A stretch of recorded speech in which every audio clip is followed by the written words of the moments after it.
Good morning. I, Sanjeev Kumar, today present last part of Commentaries on Living, Part 3, written by J. Krishnamurti.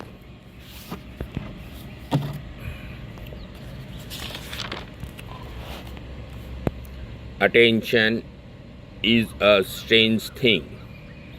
The mind is never still to look, to listen. The moment it looks, it is off on its restless wanderings. In the very act of listening, there is an interpretation, a recollection, an enjoyment, and attention is denied. The mind may be absorbed by the thing it sees or listens to, as a child is by a toy, but this is not attention, nor is concentration attention, for concentration is the way of exclusion and resistance. There is attention only when the mind is not absorbed by an inward or outward idea or object. Attention is the complete good.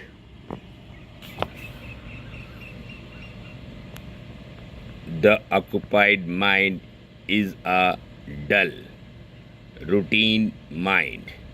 In essence, it's mediocre because it's stabilized in habit, in belief, in a respectable and profitable routine.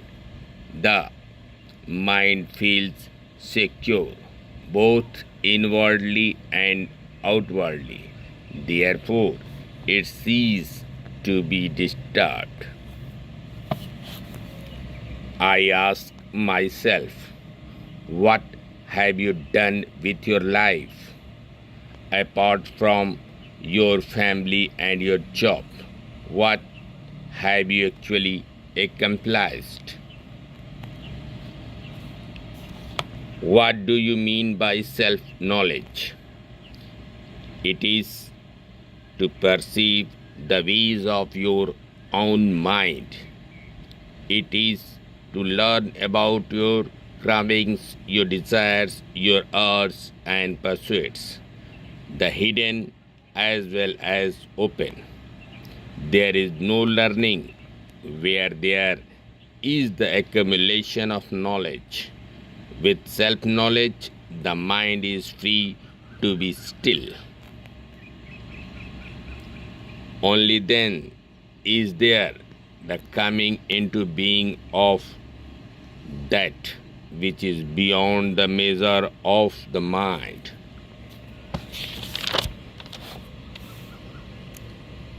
What do you mean by life?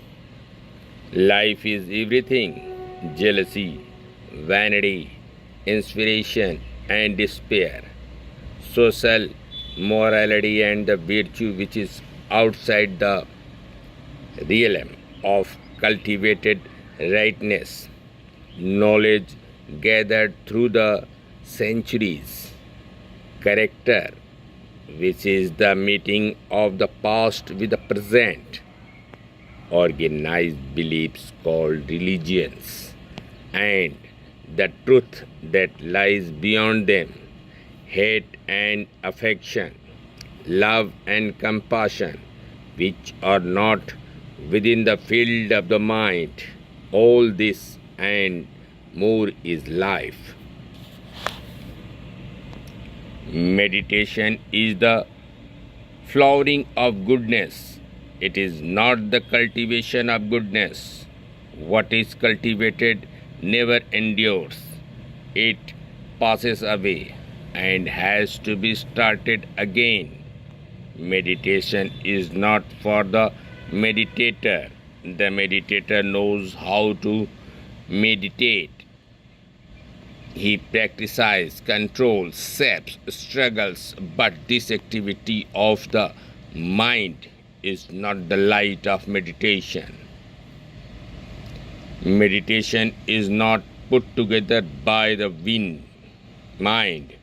It's the total silence of the mind in which the center of experience, of knowledge, of thought is not.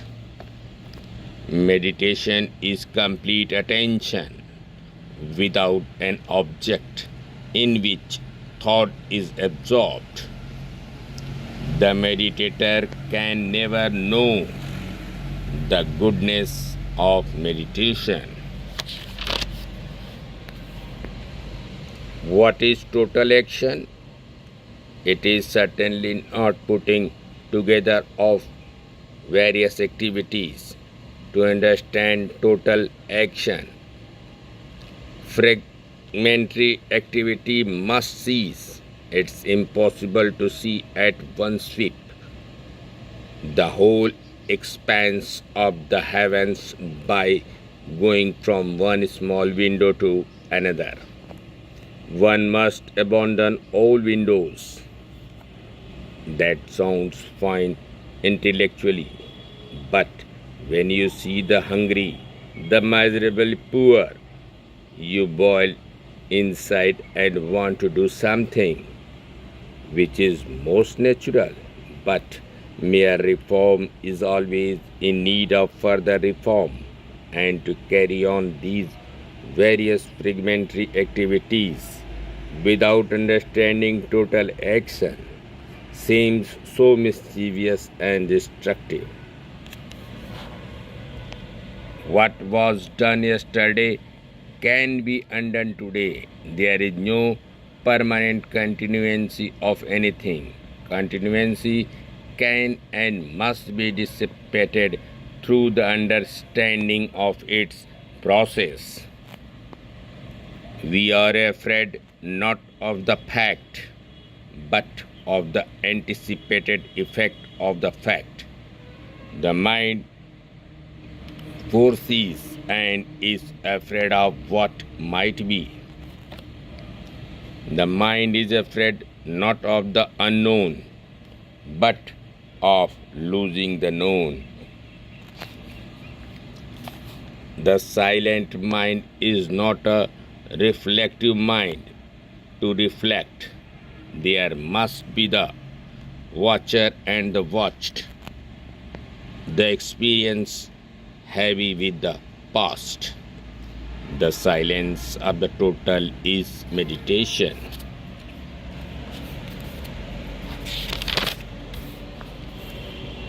Time is important, but is time also necessary for the realization of the Supreme? 2. Time you can achieve only that which time has created. The mind thinks in habits. It is conditioned to gradualize and has come to regard time as a means of achieving freedom from violence. Why does the mind form habits? The mind forms habits in order to be secure, safe, certain, understood, in order to have continuity. Memory is habit. To speak a particular language is a process of memory, habit. But what is expressed in the language? A series of thought and feelings is also habitual, based on what you have been told, on tradition, and so on. Silence of emptiness is not the opposite of occupation. All opposites are within the pattern of struggle. It is not a result, an effect, for it has no motive, no cause. All cause-effect is within the sphere of self-centered activity. The self with its occupation can never know this intensity of silence, nor what is in it and beyond it. Organized religions merely condition the mind to a particular pattern of thought.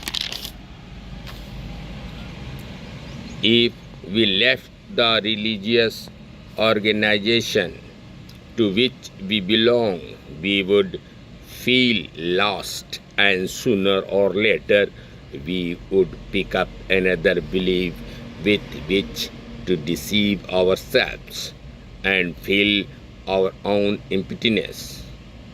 The attraction of the old way is strong, and we lazily follow it.